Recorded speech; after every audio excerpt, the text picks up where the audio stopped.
այս ներկայաշխանության նպատակը գերիների չգալը, ներկայաշխանության նպատակը Արցախի հարցը փակելը, ներկայաշխանության նպատակը ցեղասպանությունը ուրանալու, այս ներկայաշխանության բոլոր նպատակները, ինչ այսօրվա իրավիճակում մենք հայտնվել ենք, բոլորը թշնամու կողմից, թշնամու հետ համագործակցության process-ների արդյունքներն է։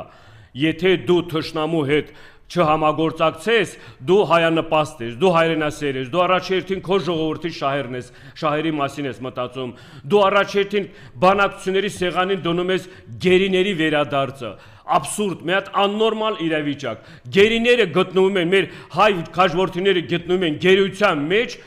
այս մարդը նստած կամ կոֆե է խմում, կամ էլ կոֆե առաջարկում, կամ էլ մի հատ նենց ուրախ մթնոլորտում ինքներ հետները միասին ծիծաղելով ապագայի ինչ որ